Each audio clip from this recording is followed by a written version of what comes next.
Good evening. It's 8 p.m. today, Saturday, and we are on Veritas with a very different topic and with a very special issue. Well, before going into the subject, we must tell that there was once a time when the entire Indian subcontinent used to be ruled by the newspapers from Bengal. Not only Bengali, but also the English newspapers. In 1862, Girish Chandra Ghosh commenced a newspaper called the Bengali, which was stewarded by Sir Surendra Banerjee for lots of decades. And in the late 19th century, late 20th century, and the beginning of the 21st century, beginning of the 20th century, okay. At the time, the Bengali used to have the largest readership across Indian subcontinent. We are talking of the undivided India. There had been lots of newspapers from Bengal. There had been the Englishmen, there was the Statesman, there had been the Hindustan Standards, and of course there was certainly the media colossus called the Amrita Patrika group. Amrita Patrika's struggles against British Raj had been epochal. In 1895, Amrita Patrika,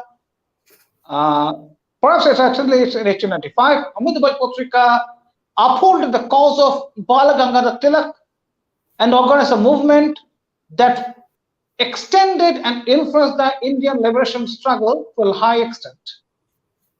Today we shall talk of all these subjects with a very, very special concentration on Amrita Patrika and this lot. And today we have with us Mr. Somen Sengupta. He has been a prolific writer. He had penned several articles in the Amrita Patrika's editions, well, in the dwindling years. So Mr. Sengupta is quite acquainted with what had gone wrong with Amrita Patrika, despite the fact till that moment they had a very strong readership. Well, before that, we must explain, we must speak a little. In 1975, the then Honorable Prime Minister of India, Mrs. Indira Gandhi, imposed national emergency, and the emergency was not challenged by the Indian press and media, bearing two exceptions like the Statesman of C.R. Irani and the Indian Express of Ramnath Goenka. In these 2 years, throughout the period of emergency, these two dailies, profoundly honored dailies, to bring out the editorial in white language as a mark of protest. In 1977, when the emergency was lifted, in an interview, Lal Krishna Advani had said very clearly to the media, you had been asked to bend, but you crawled. There is always a bitter relationship between the journalism and the state infrastructure. It must be accepted. And who can forget the nefarious activities of Sanjay Gandhi to introduce load shedding in the Bahadur Shah Zafar Marg or 5th Street of India at every night at 10 p.m. I think Somenda knows this better than me. He is going to elucidate all these factors. But definitely, it must be stated that there had been a tedious chronicle of English journalism from Bengal. We have read in our childhood, when our youth, so the columns of C.R. Irani, the caveat, or also of R.K. Dasgupta, and also from the stalwarts who used to be the Telegraph of Anandamaji Patrika. And the Telegraph came much later than its previous edition of the Hindustan Standard. And there's also the Junior Statesman. With all these things, English journalism in Bengal has a profound history. Now, our question is, what is it at this moment?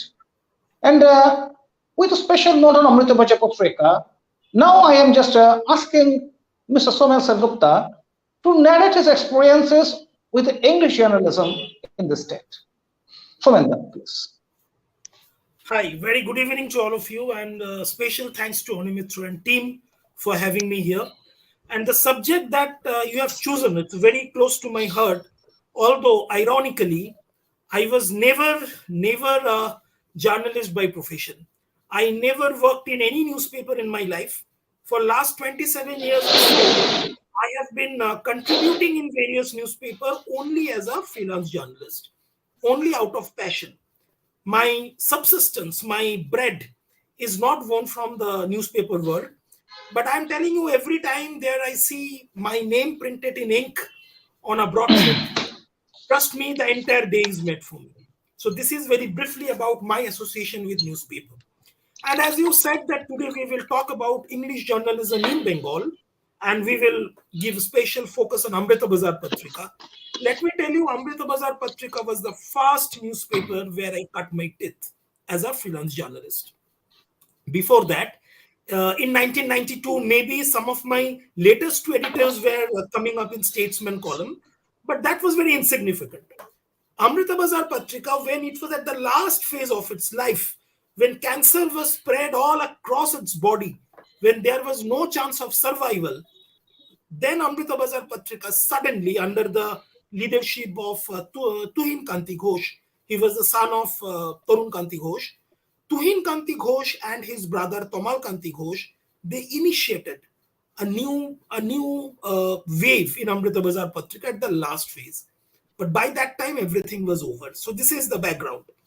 Now, coming to the Bengal's role in English journalism, let me tell you, Bengal is the land from where the English journalism of India started. But it is not that it was the first place where the people started learning English. It is not like that. We all know about Hickey's Bengal Gazette that came in 1780. But very surprisingly, Onimitru, you will be surprised to know, before that, in 1768, there was a Dutchman. His name was William Grant. Sorry, that gentleman, he was the first man who applied to East India Company, British East India Company, for a license to start a weekly newspaper. His application was rejected. Now you tell me why, so that we can connect the newspaper and the conflict of the rulers. East India Company, when it was ruling India, not ruling, it was actually having the authority of collecting tax on behalf of Nawab of Delhi, correct? Or Nawab of Bengal, if you say.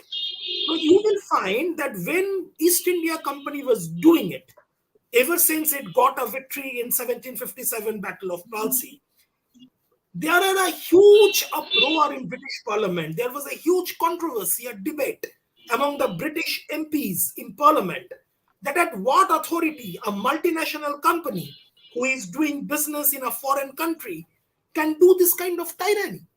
On what capacity they can win a land, on what capacity they can conquer a kingdom, and on what capacity who has given them the authority of ruling people of India.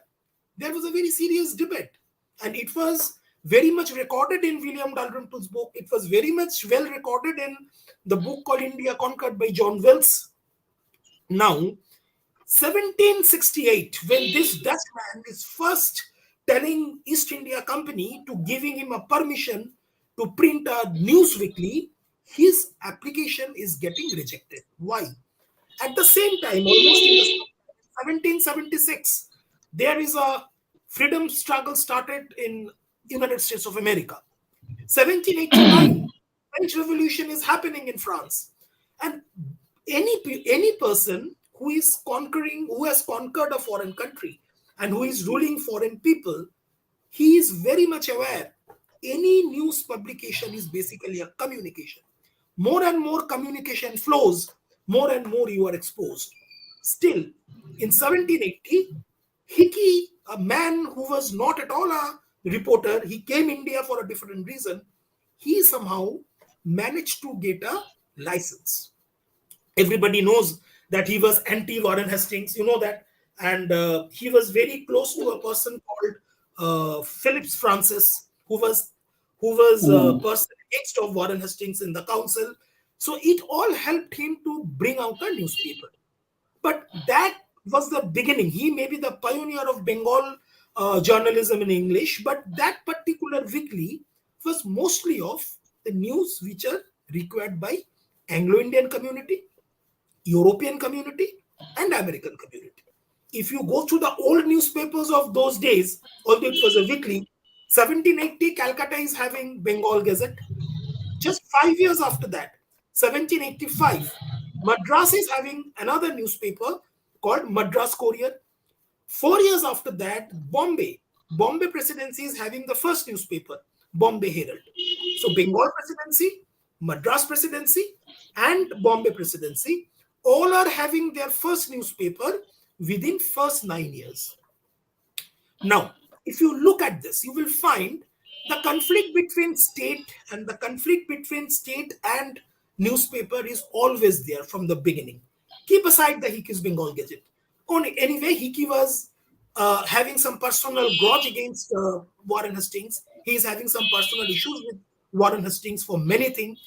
That may be an exception. But if you look the other newspapers came after that, whether it is Calcutta Journal, whether it is after Bengal Gazette, there was a newspaper called India Gazette.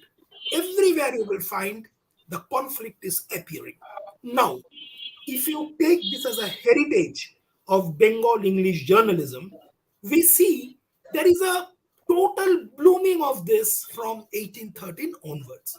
Now, Anumitra, what happened in 1813? 1813 is the year when, for the first time, British Parliament is clearly giving a declaration that East India Company is no more the monopoly British trader in India. Any European or any British organization, especially the Scottish, they can come India and they can do their business. So 1813 onwards, Indian market is getting open to Europe. And that was the time when more and more newspapers are coming in Bengal, especially in Bengal. I will not say that Bombay Presidency and Madras Presidency, they are not producing newspapers, but definitely Bengal being the political hub of and cultural hub of India of that days, I will say that Bengal was the cynosure of newspaper printing in Asia. Even you will not find Singapore was not there at all. You will not find Shanghai or Hong Kong producing any newspaper. Although paper was invented in China, correct? Now from 1813 onwards to 1857, there is a phase, which is an early phase is 1780, Hickey's Bengal Gazette to 1813, 1857 to up to 1911, till the time Bengal partition is taking place. Partition is in 1905. 1911, the capital of India is getting shifted from Calcutta to Delhi. That is a phase. From 1911 to 1947, Bengal journalism, English journalism has a phase. I will not differentiate 1947 to this time. There is only one phase. Now, if you look at this, you will find there are two kind of newspaper, news journal. When you are saying journalism, I think you are covering all kind of publication, right? You are covering weekly magazine, you are covering daily newspaper, right? And most of the daily newspaper, they started as a weekly. Even Ananda Bazar Patrika also started weekly. Amrita Bazar Patrika started as weekly. These all later on converted into daily, much later. Dailies. Yeah. Now, you will find, considering that particular era, every newspaper is influenced by its social impact, its political impact, very, very obviously, and also the financial impact. Because trade and commerce of India was also very fastly changing. And that very first change was very clearly getting reflected in newspaper, especially in Bengal, and very specially in English newspapers of Bengal. Although in those days, the total readership was very insignificant. But the new generation which are coming up, who are learning English in Hindu college, or later on Presidency College, when gradually the language of the court is getting changed from Farsi to English, and Bengali Hindu, especially Bengali Hindu, they are realizing that after a long Islamic suppression, some time has come when there is a voice of Hindu who can express their talent, their creativity, and they are grabbing it. You will find at the first phase, from 1813 to 1857, every single English newspaper coming from Bengal are either uh, owned or edited by Bengali Hindu. We are not finding any Muslim coming up with that because there is not enough scope for that community. They have rejected the English education from the very beginning. Nearly 70 years they rejected that. They started coming only from 1905 onwards, right? Now, this is the fundamental theme of our today's discussion. Now, accordingly, you tell me what more I have to explore. Accordingly, I will do that. Well, Shumata, in all these years, I think that there had also been a confrontation of interest when you were talking of trade and commerce and politics. There has also been a steady conflict of interest between the British and the Bengalis in Right. Calcutta in particular. Okay, so there had been two forms of expressions. There had been the English newspapers managed by the edited by the Britons, who used to be the vanguards of the British interests, and contrarily the Bengali Hindus of the Hindu ambitious. Now, I would like to know from you, can you speak of any such confrontations? Take, for example, I must say that in 1965, many people know that the intelligentsia uh, with the publication of two letters of Satyajit Ray and Minal Sen on the films, that Crow films are Crow films and Crow films. Okay, it robbed the intelligentsia in 1965.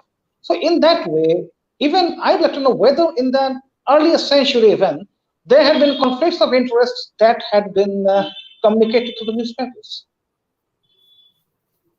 Yeah, definitely conflict will definitely come, Onimitro, and everybody is aware of that. That many of the Indian-owned, Indian-edited newspaper gone in confrontation with British government. That is a very known fact. But what is very Mm. unknown fact is that many of this so-called nationalistic newspaper openly supported British on the real cause. And you will be surprised to know many of the Briton-owned newspaper supported the Indian cause. The best example is Statesman. The moment I say it is Statesman, what comes in your mind? It comes in your And mind. It's a Stephens. yes. Well, This is and Ian Stephens. And Stephens came much Stephens. later. Ian Stephens came much later. Let us just Mm. take see Statesman from the beginning. It was owned by Europeans. It was completely Mm. managed by Europeans. Its editors were Europeans till mid of 1960s. When nowhere Mm. in India, Indian newspaper were edited by Britons in Calcutta, sitting in Fort Chowrangi Square. The British gentlemen Mm. were editing the Statesman. You will be surprised to know, Nimitro, and I am very proud of saying that, being associated with Statesman for many years. Statesman is a newspaper who was not always the sentinel of British interest. Mm. Certainly, certainly. You will be surprised to Because, know. You will be because surprised to huh, know yes. when once British government were continuously doing one after another Delhi Darbar. There was a huge expenditure. They Mm. were calling entire India, entire world. There is a huge exaggerated exhibition of British might in Delhi. Statesman in those days, imagine, that was the only newspaper which was candidly vocal that what nonsense is this? Instead of doing this extravaganza, this sweary, this shameless exhibition of might, why British government is not creating job for Indians? Imagine, Onimitro, in today's world, in today's West Bengal, in today's Calcutta, no newspaper have the guts of asking this, right? And the Statesman, being a British newspaper, And raising it. and even in well, even in 1911, as far as the shifting of capital from Calcutta to Delhi is concerned, Statesman has been the first Delhi to protest. It stated very Yes, clearly, the British is going to the city of graveyards to dig its own grave, isn't it? In absolutely. 1911, yeah. Yeah, 1911, you said, and very correctly you said, that Statesman ruthlessly castigated British government for shifting capital from Calcutta to Delhi. But in 1911, another Mm. incident happened in Bengal. You tell me, what is the most cherishable incident of 1911 for Bengalis? You remember that? The annulment of partition. No, the winning of IFA Shield by Mohun Bagan by Oh, defeating oh, East oh. Yorkshire Regiment, Mhm. which we consider a watershed in the history of Indian football. Mm. Imagine, in that particular incident, the Statesman is the only newspaper, British-owned newspaper, openly congratulating Mohun Bagan. and it is writing an editorial in July 1911 that the match of football is no more a monopoly right of British, because British people, they taught Indians how to play football. And today we are extremely proud to see that people who learned football from us, they are playing better football than us. That was statesman. So it is a very wrong perception that every single nationalistic newspaper was always anti-British and every British newspaper was always anti-Indian. No. Now come to Amrita Bazar Patrika. You are repeatedly telling its name. And as I said, I have an emotional bonding with Amrita. Just a minute, just a minute.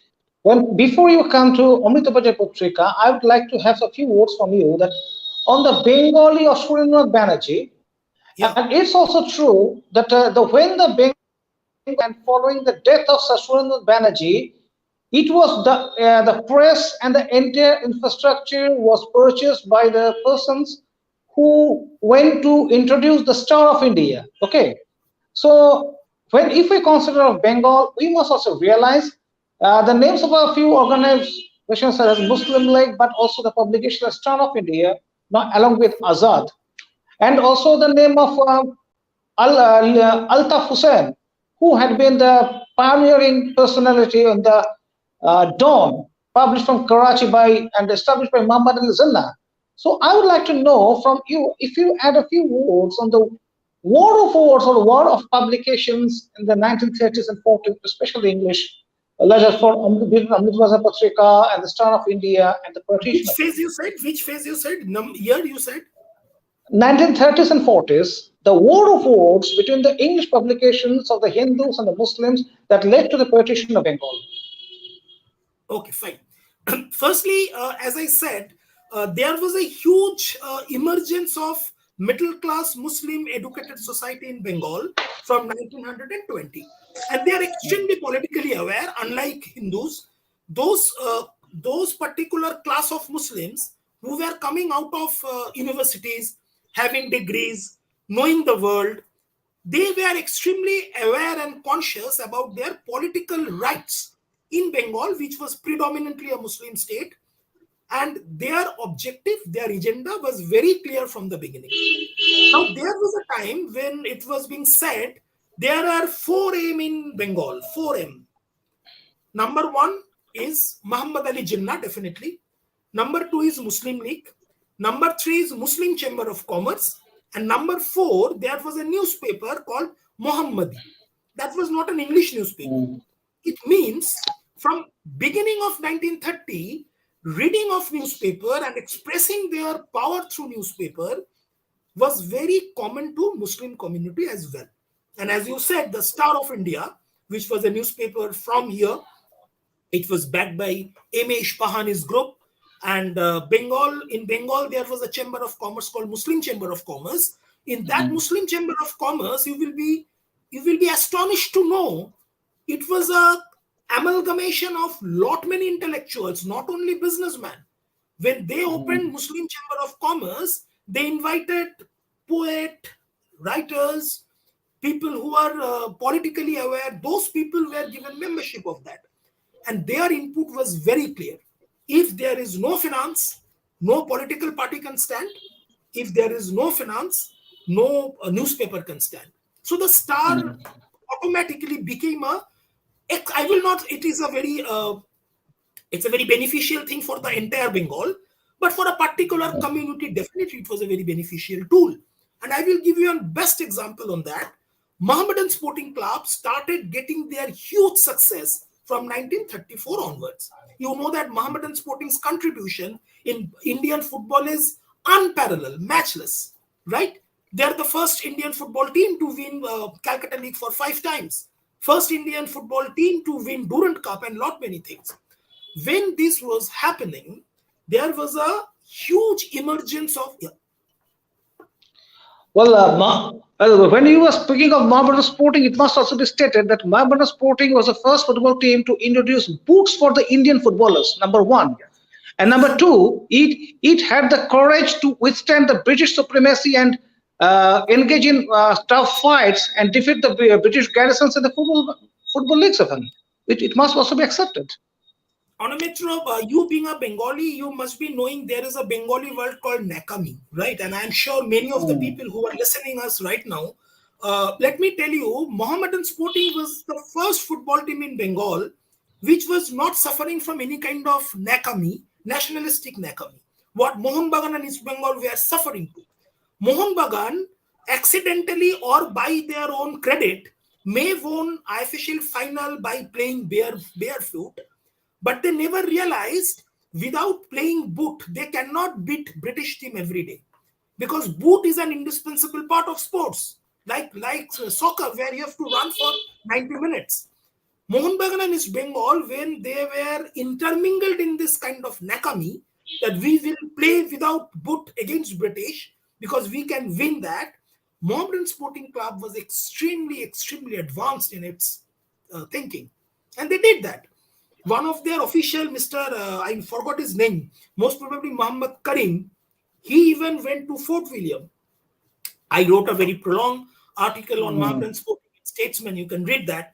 I He do went know. I to do know. and he took the design of that. And it's a great pride for all of us as an Indian. When Indian national team was playing barefoot up to 1953, Mohammedan Sporting Mm, Football Club was playing with boot from 1934, and they are winning. Now I'm coming to the context.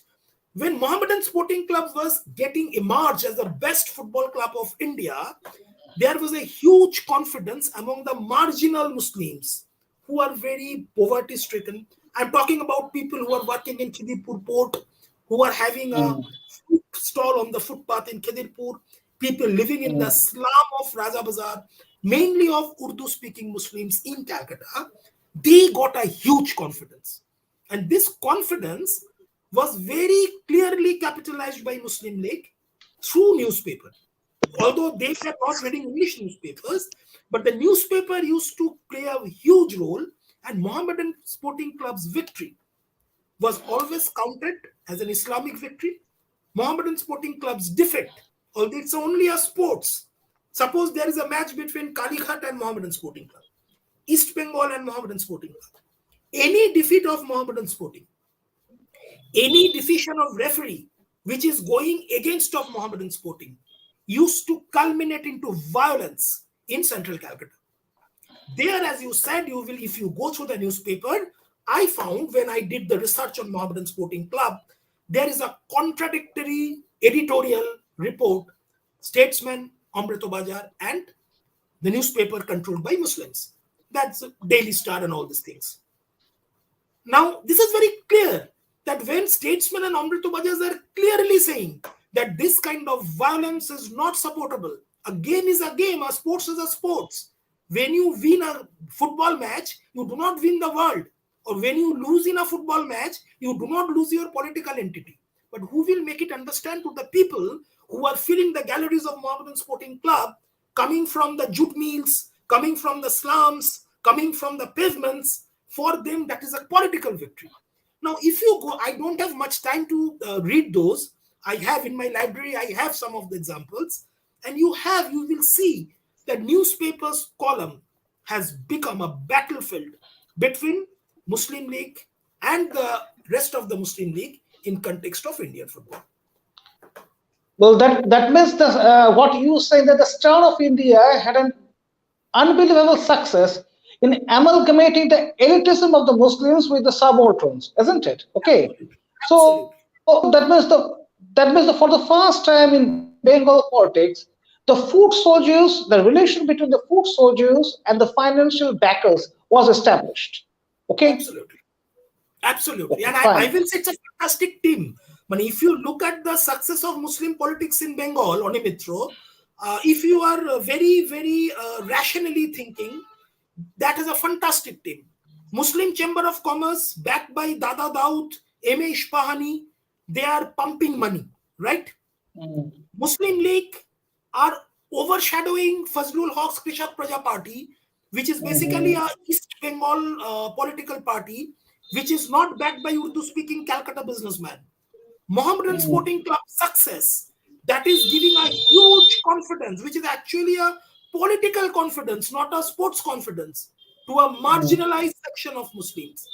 all put together, they are making a ground which has no match to contemporary Hindu Mahasabha or Congress politicians. Can you name a single? Can you name a single Congress leader of that era or Hindu Mahasabha leader of that era who was associated with East Bengal and Mohan Bagan? Subhash Chandra Bose, Kiran Shankar Roy, Shama Prasad Mukherjee, nobody. And I am giving you every single Nalini Sarkar, only one. Nalini Ranjan Sarkar. Nalini Ranjan Sarkar, only one. But Nalini Ranjan Sarkar, did he try to capitalize the madness of Mohan Bagan or East Bengal's things into politics? Let us learn from Khawaja Nizamuddin. It was personal acquaintance. Syed Suravardi, they were all Syed Suravardi's wife, M.A. Ishpani's wife. She was the first female member of Mohammedan Sporting Club in 1930s. Imagine where Mohammedan Sporting was. And credit goes to these brains. But Somen, at the same time, I must say that when you were saying of this Muslim Islamist newspapers and their gradual, not gradual, that rapid success, but it must also be accepted that at the same time, when the Fazlul Haq government is in power in 1938-39, we are also witnessing a gradual transformation in the nationalist newspapers' stands.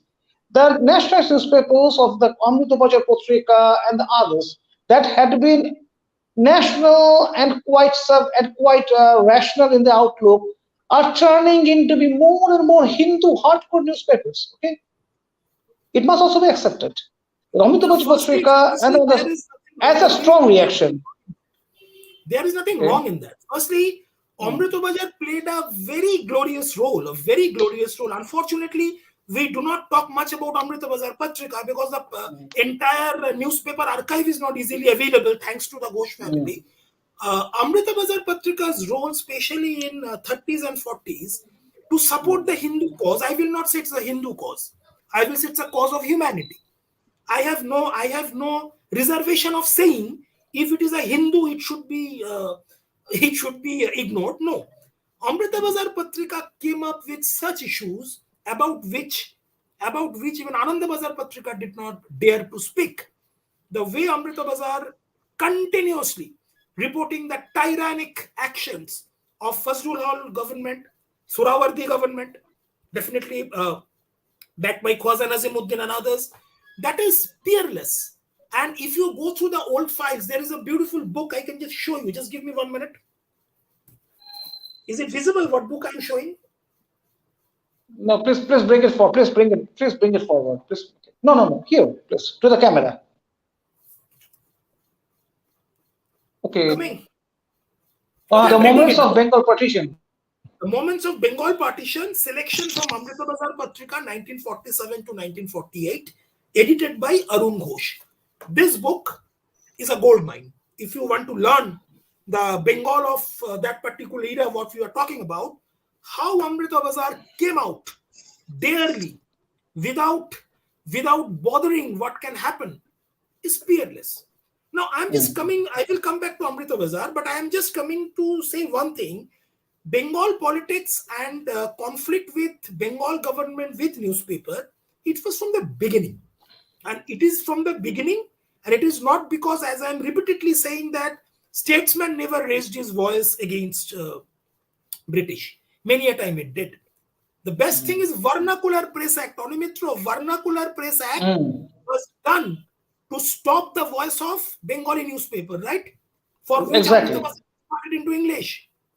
You will be surprised. Not only in English, but it turned into English overnight, almost overnight. See, there is a controversy on that. I also had an impression that overnight it converted, but it is not converted overnight. Let me tell you, Amrita Bazar started from 1868 as a weekly. From 1869 or 79, it became a bilingual newspaper. Along with Bengali, English articles were also coming up. And from the moment it became a newspaper, daily newspaper, 1891 it became a daily newspaper, it was an English newspaper. So it was overnight converted. I do not buy that fact. But yes, it was daring. Overnight, it removed every Bengali article. Right? Yes, certainly. This must be. Yeah. Right. Now, you tell me how many people know it was statesmen who supported who supported the cause of Indians and who criticized British government that you cannot do this. Indians must have a voice. Now, when we read the history of newspaper in Bengal, we go very stereotype. You will be surprised. Rudrangshu Mukherjee, he's a very respected historian. Very respected historian. Rudrangshu Mukherjee gave an interview to Telegraph Online in 2021, and he was talking about Gandhiji's first visit to Calcutta. And he said, without doing any kind of research, minimum level of research, I am saying it confidently with my responsibility in this forum, without any responsibility, Rudrangshu Mukherjee said, when Gandhi came to Calcutta, Amrita Bazar Patrika gave him huge importance, but statesmen, an Englishman, they did not give him any importance. Reading it, I was shocked because I, in my collection, had an interview of Gandhiji, which was published in Englishman and Statesman, which is a huge report. Gandhiji's first interview, major interview, in an Indian newspaper was not in Times of India, but not in Pioneer. It was in Statesman, Calcutta. It was Englishman in Calcutta. Next day, I did a post, Facebook post. And then people said that these things were not known to them. But that particular interview of Gandhiji was reproduced by Statesman in 2019, 2nd October. I have the copy of that. If you want, I will give you. Okay. And on the other hand, you know that Gandhiji gone to a couple of Bengali newspapers' office and said that he want to organize a meeting where he will say what he has done in South Africa. No Bengali newspaper entertained him, including Amrita Bazar Patrika. Although it was not a Bengali newspaper, rather it's a reverse. Amrita Bazar gave a cold shoulder to Gandhi in his first visit. Statesman gave him a warm welcome. So that is the funny thing about the history of English newspaper in Bengal. Fine. So, thank you, Somenda. We are hearing lots of unheard truths. Well, it was also the 40s when we find since if a person of mass communications of journalism has ever gone through any editorial, it must be that the editorial of the Statesman that was published on the 16th of August 1946, I think, or the 17th of August 1946, where it was stated very clearly, this is not a riot. To describe it, we must borrow a word from the medieval dictionary. It's a fury. Yes, it's a fury. And the rest of the age will follow by that. So the two lines just bring to us what had been the brilliance of the Statesman in narrating or explaining the entire incident that had been supported by the persons who were nothing less than tyrannical, who were engaged in the racial extermination of the opposite religious people, and etc., etc. Now, Shumenda, I would like now, since we have already plus 30 minutes by now, I would like to have your concentration fully on the Amrita Bazar Patrika. Since what I have heard, the downfall of Amrita Bazar Patrika signifies the brilliance of the Bengali self-annihilation. Okay, how can the annihilation? Okay, how can the Bengalis commit suicide? How can the Bengalis lose a very prolific business that had been made by the earlier generations?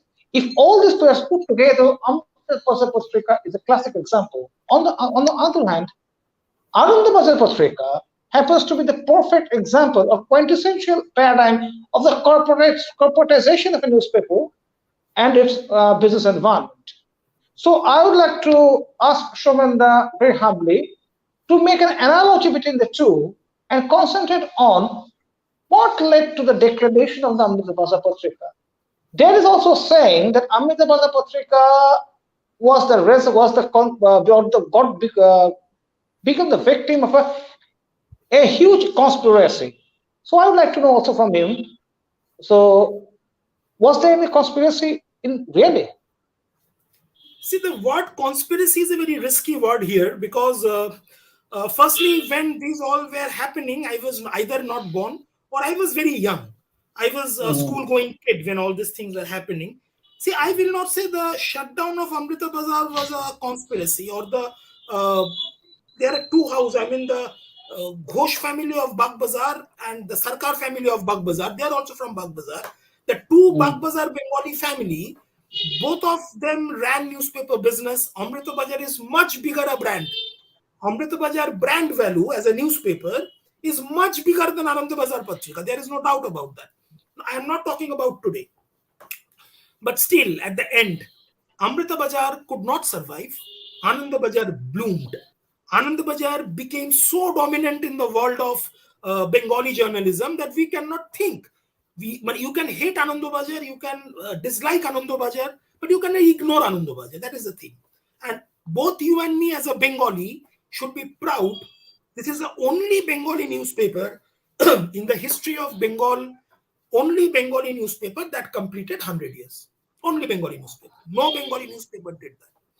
Now, see, every success has a story, has a reason, and every failure also have a reason. Why Titanic? Why Titanic sunk? There's a very simple reason: that overconfidence. Overconfidence. The first night when Titanic had a clash with an iceberg and the damage occurred, it was not repaired. Engineers of Titanic were so confident that this minor dent will not impact the productivity or navigability of the ship. And ultimately, that small dent became such a thing, everything got jeopardized. When I look at Amrita Bazar Patrika, I am saying all this thing, I cannot give you very details because one book is coming. Uh, Historian Shomo Boshu is editing a book, Amrita Bazar Patrika. It's going to be a fantastic book. It will have very rare articles, very lost articles of Amrita Bazar Patrika, and there will be 4 contemporary articles on Amrita Bazar Patrika. I am very honored that I was being told to write something on Amrita Bazar's last phase. Book is about to come very short. Congratulations. So I am not going in details, but one thing I can tell you on Inetro, that Amrita Bazar's death is a calculated suicide. I mean, it is a classic example how a organization can commit suicide. An organization which has no reason to die, choose to die. Now, why it choose to die? Very honestly speaking, an organization is what? An organization is a collection of people who run it. Amrita Bazar Patrika, if you keep aside Mahatma Shishir Ghosh and his younger brother Motilal Ghosh, it came to Tushar Kanti Ghosh. Now, Tushar Kanti Ghosh, he ran the newspaper for 60 years, but last 25 years, he was only in the name. He was not in the management decision. He was not the person who was taking all management decisions. The entire thing was given to his son, his only son, his beloved Rontu. His name is Torun Kanti Ghosh. Now, Torun Kanti Ghosh's problem was, I wanted to discuss this with his son. He did not give me the time. Torun Kanti Ghosh's problem was, it is not that he was not a well-wisher of Amrita Bazar Patrika, because he knew his social glamour, his financial strength, everything is from Amrita Bazar Patrika. But still, the way he ran the newspaper, without knowing the basic of journalism, without knowing how to run a corporate house, without even knowing the modern technology. These all things I came to know when, for the sake of this article, I visited lot many people. I interviewed lot many people of Amrita Bazar Patrika. They told us. Now, when you have a leader who neither know the technology, nor the commerce, nor the human resource, how will you run an organization? Can you do that? Is Your it's bound to political, collapse. Bound to it's a collapse. very natural, it has, yes. It has only thing what he had. He was overconfident that he was a minister in Bidhan Roy's ministry, in cabinet. He was in Prafulla Sen's cabinet. He was in Siddhartha Shankar Rai's cabinet. And he changed in 1977, both father and son, Tushar Kanti and Torun Kanti, the moment Indira was thrown out of the power and Siddhartha Shankar Rai was thrown out of the power in Bengal, son and father, they became Janta supporter. They invited Chandrasekhar, who became later on became India's prime minister, to their office, and they started taking a position which is very anti-Congress. Imagine in 1984, the moment Indira was assassinated and Lok Sabha election was announced, who got Lok Sabha ticket of Indira Congress from Barashat? Tarun Kanti Ghosh. And he won. In 1984, Congress got 16 MPs from Bengal. Very surprising people who won. Ashutosh Laha, then even Mamata Banerjee also won in 1984, right? Tarun Kanti also won. And Tarun Kanti this time went to Delhi. He became more powerful as a legislating member. But what about the newspaper? In newspaper, he was actually making peace with trade union, which was dominated by C2 for the sake of keeping peace with Jyoti Basu government. And at the same time, people who are working under him in Jugantar and Amrita Bazar, they are taking a different route. This was the time when Ananda Bazar Patrika was not aimless. Amrita Bazar was aimless. Ananda Bazar Patrika, they also launched English Daily, Hindustan Standard, which had a miserable failure. They had a Calcutta edition, they had a Delhi edition. And it is said that first day of Delhi edition, Hindustan Standard, it has 67 grammatical error. Shankar Ghosh, he wrote a book. There he said that we people sitting in the Times of India office or Statesman office, we were given the task. Okay, just open the newspaper and find how many grammatical mistakes they have done. We found 68 errors, the first day edition. That was a blunder Ananda Bazar did. However, the same Ananda Bazar, when they relaunched, they rebranded their product. The same newspaper, they changed the layout, they changed the printing technology, they even changed the name. From Hindustan Standard, they named it the Telegraph. Telegraph came to market in 1982. I was in class 3, I know that. The advertisement of Telegraph, before it is being launched, unbelievable. You cannot believe a newspaper can advertise itself like that. Now you tell me, when Telegraph is coming, when Ananda Bazar is coming with a product like Telegraph, when Statesman is unquestionable number one, the elite Calcutta, they think newspaper means Statesman. If you do not read Statesman, then you are perhaps not reading English, which is a myth. Many people think that Statesman English is very high standard. It's a very wrong thing. Statesman does not write any extraordinary English. There are many newspapers in India. I am a very small person. I am saying I have written article in many English newspapers across India. Pioneer, Hitavada, Asian Age. Everybody is good. Nobody is extraordinarily good. But it was always in the mind of Bengalis. Yeah. Well, I think in this respect, I must add the name of another newspaper, perhaps which the Bengalis haven't written very much. It's a Dawn from Pakistan. Okay, yes. If anyone reads Dawn, it must be stated that it is one of the most magnificent English publications ever happened in the Indian subcontinent. It must be stated. And just a minute. Well, I must beg your pardon that we have missed another name of English journalism. Is the Modern Review of Ramananda Chatterjee. It was a daily newspaper. So Ramananda Chatterjee's Modern Review had a globally acclaimed journal that had its subscriptions. His magazine was not published from Calcutta, but although he had a printing press in Calcutta, but he was based in mostly Allahabad. Yes. So his Bengali magazine Probashi. Magazine Modern Review and Hindi newspaper Vishal Bharat. They all have head office in Allahabad, and you know that Amrita Bazar Patrika had an edition from Allahabad. Yes, I do know. It had edition from Kanpur. It had edition from Jamshedpur. And you can't believe the amount of property, freehold property, not leasehold property, what they have or what they had in those places. They were such rich. Their money was even more than Statesman, I believe. Well, so in that, Somen, if I do ask that, if the Amrita Bazar Patrika has the monetary strength still, So if they want, it can be relaunched once more, isn't it? If they want, if the management wants, it can the Amrita Bazar Patrika can be relaunched once more. No, Do I you think think? that is technical. That is technically very difficult right now because whatever court case and whatever litigation disputes they have, Okay. those are very old and those are very critical right now. And Mm, Jugantor can be relaunched because nothing is against Jugantor. Because okay. although they have two brands, the company was named as Amrita Bazar Limited. And even the Okay. praise and everything, the entire cost basket was with Amrita Bazar Patrika. So Mhm. the profit of Amrita Bazar was always less compared to profit of Jugantor. Because in Okay. Jugantor, there was hardly any shareholder who were not member of Ghosh family. But in case Mm, of Amrita Bazar, there were many shareholders and stakeholders who are not from the Ghosh family.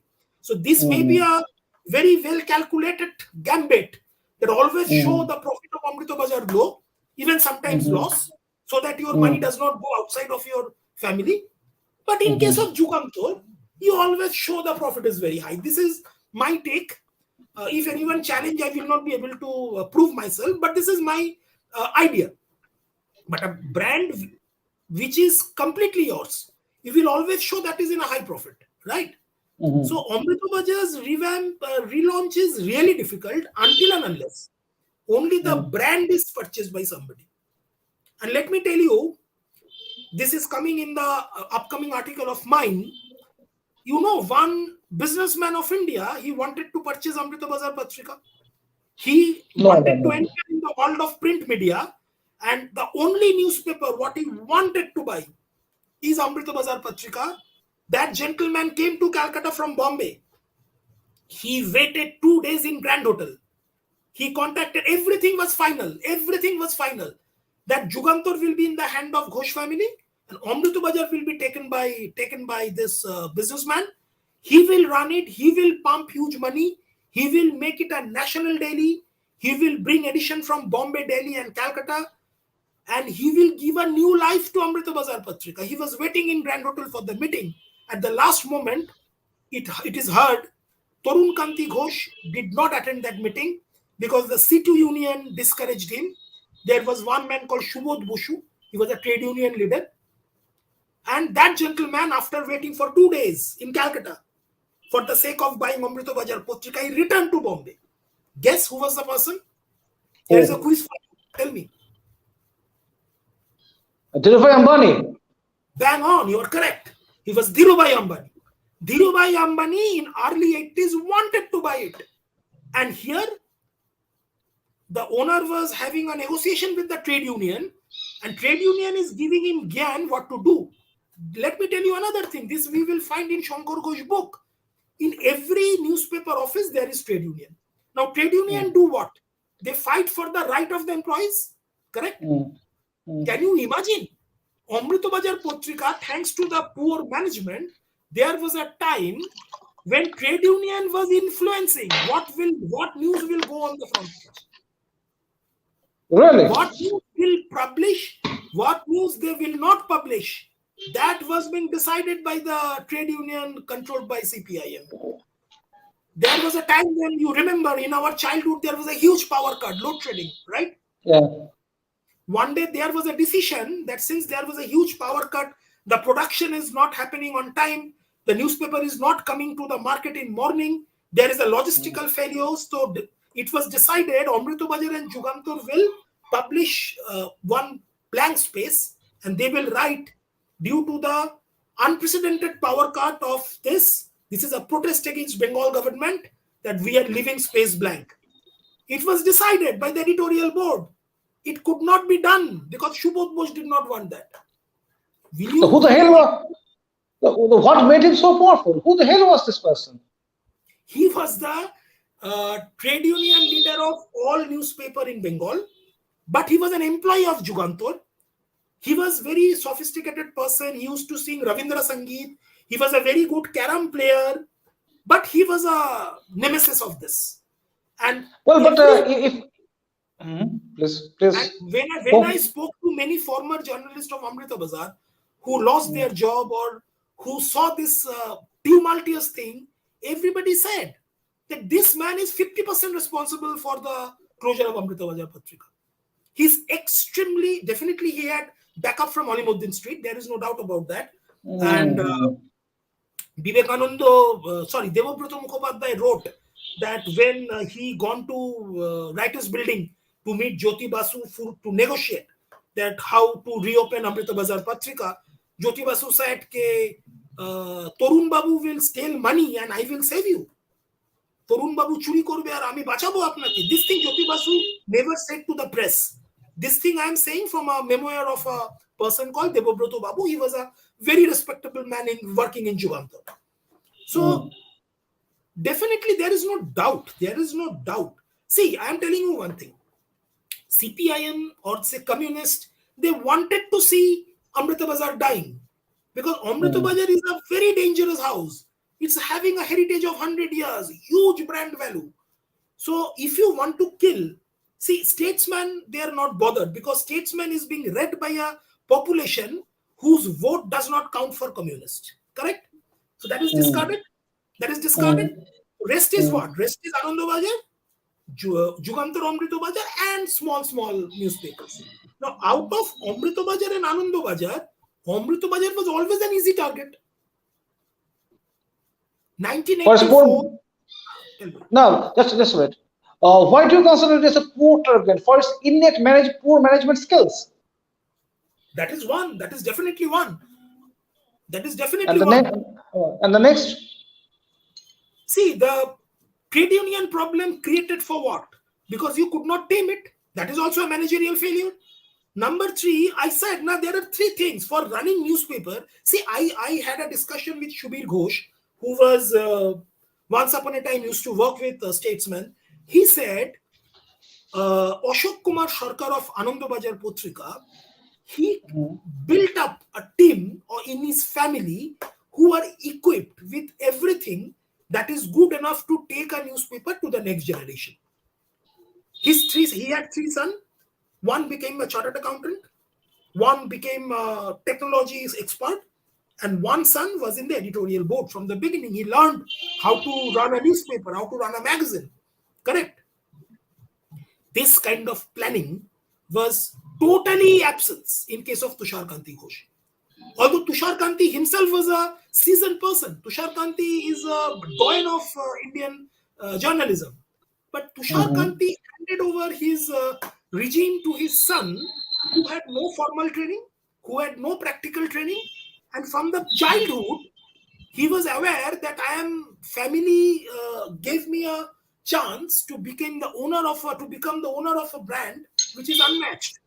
Along with that, without having any political grassroots level experience, from the very first day, he was a minister in Bidhan Rai's cabinet without any power. You know that? Even Bidhan Rai used to had a very low attitude and perspective about that guy.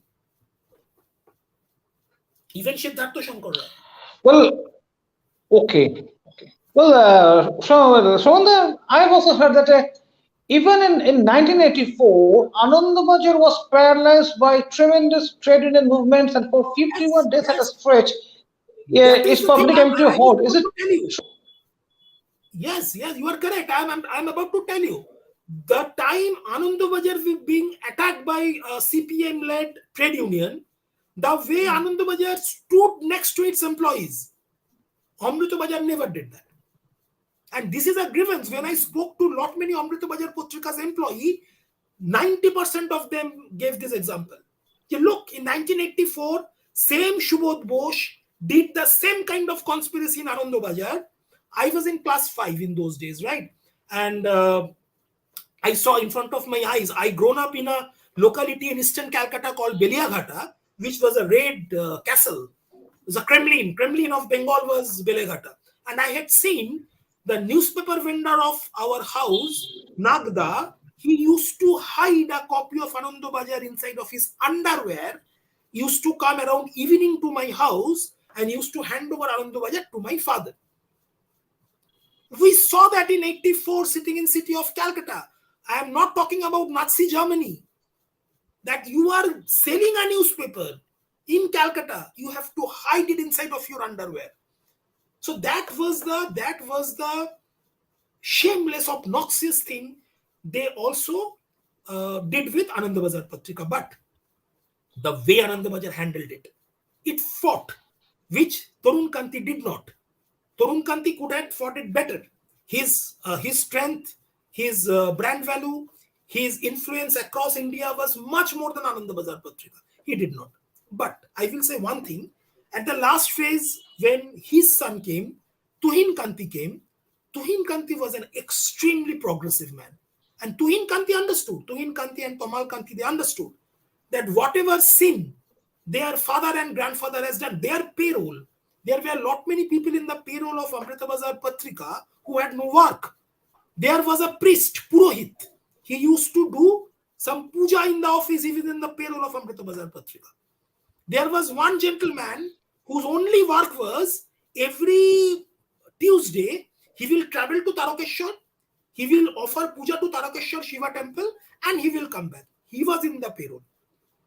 Can you imagine the residential editor of Jamshedpur? He used to sit in Calcutta because he was a member of a golf club. There was no golf club in Jamshedpur, na? So editor sits in Calcutta. And what My God. And what blunder happened for that? There was a time in 1982 or 83, consecutively 2 days, the editorial page and op-ed page printed same, everything same. 16 July and 17 July, you are buying a newspaper and opening it, you are finding editorial, article, letter to editor, side article, all are same. Because editor What a shame. What a shame. What a shame. Editor is sleeping in Calcutta playing golf. So it's nothing but a professional disgrace, I think. What do you say? It's a disgrace. That is one. Another thing is that, see, except Tuhin Kanti Ghosh, but Tuhin Kanti was not given a free hand by his father. And he had an open spat with his father in the office. People said that they had seen that father and son are fighting in the office. Tuhin Kanti, when it was being relaunched, it was relaunched in 1993 December. It first shut down in 19... Are you there, Onimitra? Your camera... Certainly, sir. Certainly. Yeah. No, certainly. I put it off. Yeah. The thing is that Amrita Bazar first shut down in 1991. Then it again came back in 1993 December. Then it finally shut down in 1996. This 1993 to 96, that Amrita Bazar was really good. I'm very unfortunate that I had many copies that how it relaunched its logo, its masthead. Unbelievable. It is better than Telegraph. And everything was done in the initiative of Tuhin Kanti and Tamal Kanti. Even their sisters also. So what had gone wrong then? So why did it shut down? No. By that time, by that time, the market has gone. Market is gone. Yeah. You were seeing from 1986 onwards. From 1986 onwards, Amrita Bazar Patrika was not coming to the vendor's hand in morning 5 o'clock. I am a logistics manager by profession, and many of my friends are in the newspaper logistics. Newspaper is a perishable item, Onimitra, right? Mm-hmm. If you miss the newspaper at 7 o'clock today, you will not buy newspaper at 10 o'clock at night. You will not buy. No, you will buy another newspaper, right? There was a time when intentionally this trade union were producing or printing newspapers slowly, so that next day morning in Howrah station, in Shialda station, in various distribution center of Calcutta, Gold Park and other places, every newspaper reaches, Amrita Bazar does not reach. So what you will do as a vendor, if you do not get Amrita Bazar, but you have a customer waiting for that, you will buy Telegraph, you will buy Statesman. I will opt for something else. I will definitely opt for something else. And as a reader, if you do not get your newspaper on time for 7 days, what you will say to your vendor, bhai, kal se dusra paper de do. Chhod do your paper, kal se dusra de do. Exactly this thing happened. Suppose take for example, I am an aficionado of a single newspaper, okay? So, but if I don't get for 7 days at a stretch, I shall get infuriated and shall be forced to move to another newspaper. That the anger shall reside within me, and I have been betrayed by the group. That means as a consumer or as a reader, I have no value to the management of this newspaper, isn't it? What shall be my reaction to that? I don't have any value. See, Onimitro, end of the day, a newspaper is not an emotion. End of the day, a newspaper is a commercial entity. You have to make it profitable. You have to give salary to your employees. You have to disburse bonus. You have to ensure that your provident fund and gratuity, what you are deducting from their salary, that should be properly deposited. And at the time of their retirement, that should be returned to them. You are an employer, right? You are giving subsistence to the people. Amrita Bazar Patrika's financial mess is unbelievable. Their provident fund money, what they deducted from the employees, they did not deposit it in the right fund because their particular provident fund was a trustee fund. Trustee fund, it was not a government fund. And in that trustee, most of the members were I heard, although I don't have any written document, most of the members were the member of Ghosh family. See, it is very clear. I mean, first generation built the money. In every business family, it happened. First generation, they, with their hard work, with their dedication, they amass the money and property, but they are not able to enjoy it.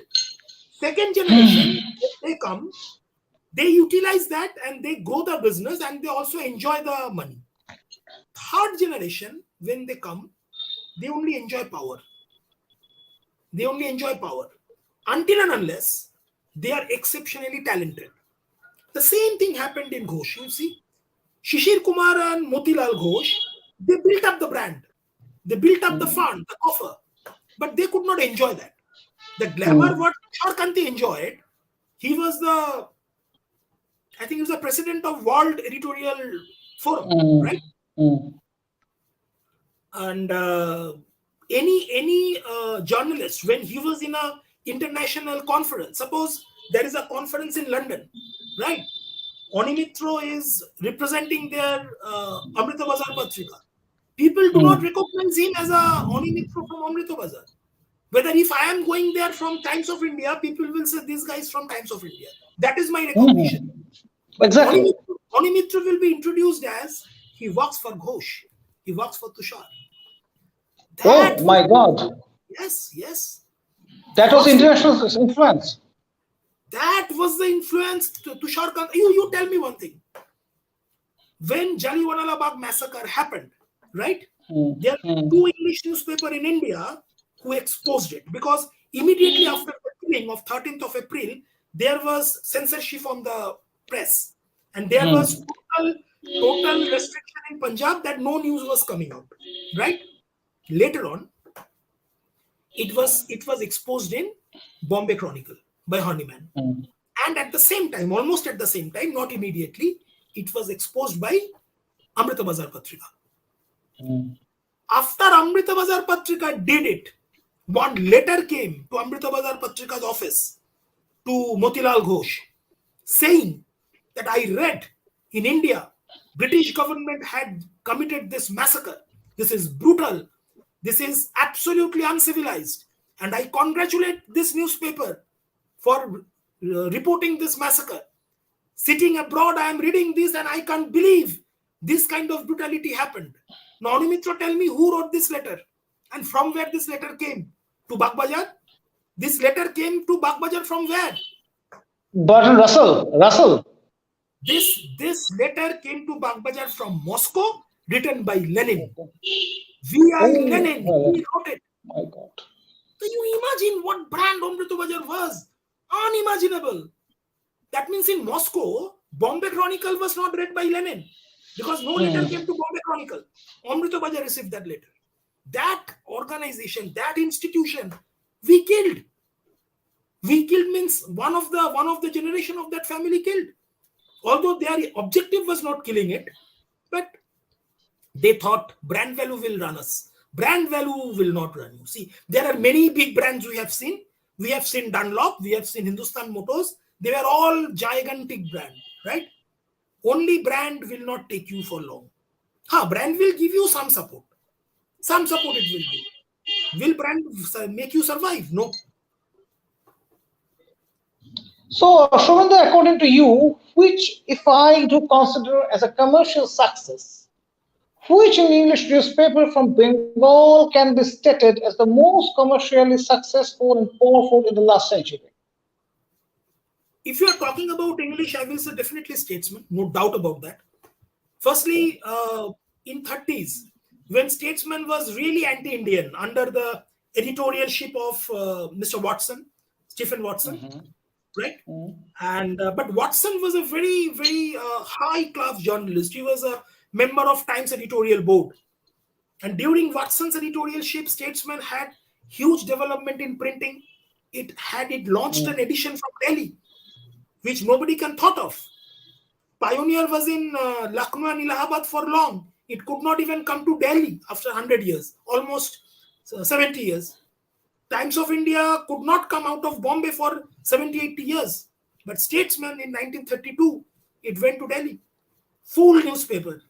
When Hindustan Times was only having a baby step in Delhi, right?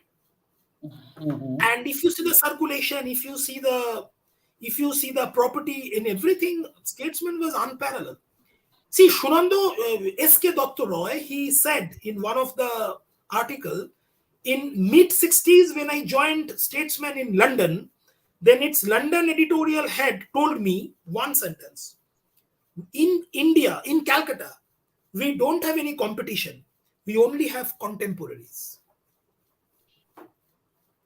Lovely. So, Shweta, I would like to know, since we are almost towards the end of this splendid discussion today, what's the future of English newspapers or English journalism in Bengal? What's the future now? See, Onimitra, I think we are the last generation who are reading newspaper, very honestly speaking. We are the last generation who think that in morning, if there is no newspaper, I cannot enjoy my morning tea. I am a father of a 19 years old son, and every day I buy 3 newspapers. On Sunday, I buy 4 newspapers. My son reads newspaper, but not as fondly as I do, because he is of an opinion. It is not that he is very much unaware what is happening, but he is of an opinion that I have other sources of information, and I am comfortable with that. Okay. The future of newspaper will be very similar. Indian newspaper will be very similar to the world newspaper. Most of the newspaper will be gradually become thinner. See, after lockdown, every newspaper has become thinner. Asian Age comes to be 8 pages. 8. Asian Age, that has only one edition in Delhi. They shut down Calcutta, they shut down Bombay. They have only 8 pages every day. Once upon a time in 1995, Asian Age was 24 pages per day. There were many people. What in 90s we used to buy Asian Age if we have to go for a picnic, isn't it?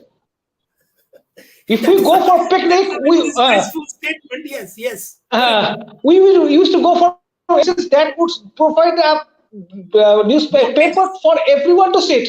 For everyone, I think it was almost 48 at the time. 48, if I'm not wrong.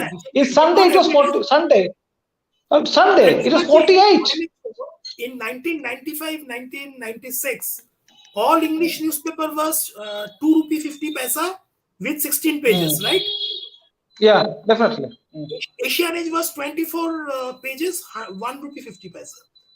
And Asian Age forced other newspaper to reduce price. Now, see what I think, that Statesman has become only 12 pages. Statesman is only 12. I still read Statesman because I write in Statesman. Statesman is only having 12 pages. So gradually what will happen, it will become even thinner. It will gradually come into a 4-page tabloid kind of things. Every news item at the end of that will be briefly there, but at the last line will be, for more details, log into this website. Suppose if there is an incident which earlier we used to read in, say, 1,000 words, now onwards it will be, coming days, impending time, it will be of, say, 100 lines with a line. Just scan your code and do that. Okay, but there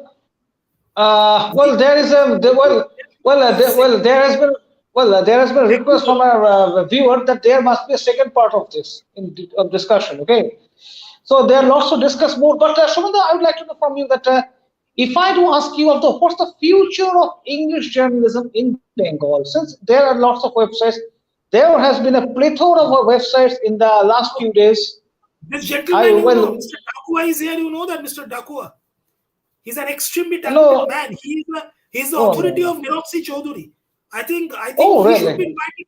Oh my God, he's the authority of that. Thank you. He's the most knowledgeable man to talk about Niropsi Chaudhuri's work and life. He's a very Certainly, good friend. certainly. We shall be delighted to have him as a guest to our session one day. Actually, Certainly. you were Okay. asking me what is the future of English journalism. See, if Yeah, in you think Bengal. that you Well, will, if just a you minute. think that Just a minute. Unfortunately, Shravan, very unfortunate, it's very sad to say that these days we find lots of grammatical errors in the English newspapers. It seems that the manner in which the grammatical deceiver, the grammatical or syntaxes were concentrated on in the earlier decades is no more available to now. And I do not know whether people are were giving a go, were giving a very scanty look to it, but definitely with as the very archaic persons like you and me, the grammatical errors are quite painful to us. So in this context, I would like to know what's the future of being of English journalism, since there has been a plethora of websites in the last few years in Bengal circle arena. But to me, well, when we are from Kanjik, you do know that we are also bilingual, and our English enclave consists of very good articles on English. But unfortunately, we have not been able to find that there are some very two or three very good news websites from Bengal on English. So for that reason, I would like to know what's the future of English journalism in Bengal. okay, firstly, let me tell you, if you are thinking that another Ramananda Chattopadhyay will come, another another Tushar Kanti Ghosh will come, then you are just living in a fool's world. No newspaper, no newspaper. Very honestly speaking, immediately after Indian independence, there was a press commission formed in 1952, and the press commission Mm. said, newspaper no more has a mission; it has a commercial objective. So now Certainly. commercial objective is also okay. There is nothing wrong in that. I do not hate capitalism. I am a worshipper of capitalism. But in your capitalism is also that should be backed with adequate intellectual inputs. When you are not having that, and as you said, there are grammatical mistakes coming up in English newspapers, that Certainly. is an I've overall seen. decline. I think it's an overall decline what we are witnessing in Bengal for many years now. And I don't think English is a foreign language. English is very much an Indian language. A Certainly, language, exactly. Certainly. a language which is prevailing in my country for more than 400 years, and a language in which the constitution of my country is written is very close to it's my language. It's not a foreign language. Anything coming from outside cannot be foreign. Then there are many religion in India which came from foreign. They are not Indian then. I am not buying that logic. So I don't think English is a foreign language. I think English is very much an Indian language, and there was a calculated political gambit in Bengal to prove that if you learn more English, if you write English, or if you give more concentration on English, you are actually insulting your mother tongue. This kind of Yeah. stupid. Even today, I also think. Even today in Facebook, one of the tiger of Facebook, he wrote it that writing in English Utterly, is utterly restricted. nonsensical. It's utterly nonsensical. Utterly nonsensical. So this nonsense was never rejected by Bengali intellectuals. Rather, one section of Bengali intellectual, they stimulated it, and this is the culmination of that. And today, when I said, "Ke newspaper is no more a very good paymaster, newspaper is not able to hold good talents," so you are recruiting mediocracy everywhere, right? And perhaps this is due to that. It is unfortunate, and it is not that I do not commit grammatical mistake. I do not commit grammatical mistake in Bengali. I also do, because language is a thing you have to learn continuously. But when it is going to an editor's desk, I think editor has a huge responsibility. That Well, responsibility. Shumanda, if we do commit mistakes grammatically, when we are writing out of passion, okay, there can be mistakes. Though unfortunate, there can be mistakes. But when it's a professional gesture, a professional management is there, how can there be mistakes? So if you are selling the product and earning a penny, then it must be flawless. And if we find any faulty product, we are not going to have it. If Hey, a newspaper is a product, now, can I huh? give this answer in very ironical way? Because Tushar Kanti Ghosh once gave a very ironical answer to a Mm, British viceroy, or I do not know the official designation of that person. I mean, one of the British viceroy most probably once told Tushar Kanti, saying that the quality of English in Amrita Bazar is so horrific. It's sentence construction and it is grammatical mistake that it pains him as a Brit whose mother tongue mm. is English. Amrita Bazar Patrika's editor Tushar Kanti Ghosh replied to him, "Yeah, that is the only way I can contribute to my motherland, paining a British." That's a great humor from a colossal figure like Tushar Ghosh. So we are almost I can, 1.5. if you permit, I can give you another example. Once Certainly. in a five-star hotel in London, Tushar Mm, Kanti Ghosh was drinking tea. Now he mhm. was drinking tea by pouring it On on the the table plate. Uh-huh. like this. So one gentleman, he was a European, he said that, "What the hell you are doing? You do not know how to drink tea." Tushar Kanti Ghosh said, "Tea comes from which country? To your country in London? It comes from India." He said, "Well, I came from where? You are also from India." Then Tushar Kanti said, "Don't teach an Indian how to drink an Indian beverage." That's called the guts and also the pride. Well, Shomanda, we have talked lots and almost we have spent almost half an hour, 1.5 hours by now. Well, there are also already there are demands are there that there must be a second session. So we shall have a second session. But before that, I would like to know, Shomanda, if we go through the achievement, the audacity and charms of the editors of the English newspapers in Bengal, to me, it's always the Iron Stephens. So Iron Stephens at the time in 1943 dared to go against the British administration by uh, projecting or publicizing each and every detail of the Bengal famine.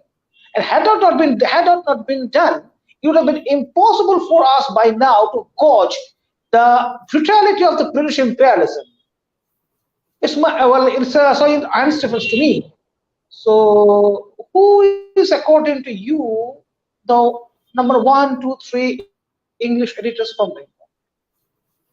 Okay, definitely I will put Jan Stephens in a very high herald, but you know why Jan Hmm. Stephens was being asked to leave India? He did a very Well, Kashmir, on the Kashmir issue. right. On the Kashmir issue. So Jan Stephens definitely comes very close to my heart, but I will definitely put another gentleman called Ratcliffe. Ratcliffe was also statesman editor for many years, and there was another Mhm. gentleman called Arthur Moore. And Arthur Moore was the person when he was in statesman editor after Watson. Before Watson. No, I think Arthur Moore was after Watson. I'm not very sure right now. Arthur Following. Moore was Arthur was following also Watson. Following Watson. following Watson. So Arthur Hmm? Moore is also a person who did the right balance as an Anglo-Indian newspaper. Oh, let me tell you, Amrita Bazar Patrika used to ridicule, used to attack statesmen by saying, "Our Anglo-Indian cousin of Chaurangi Square."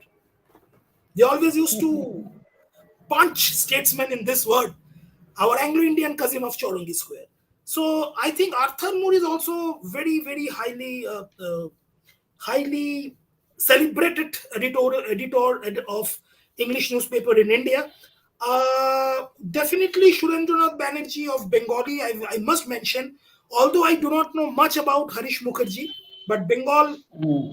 patriot, his Or newspaper Hindu Bengal patriot. Hindu Hindu patriot, patriot.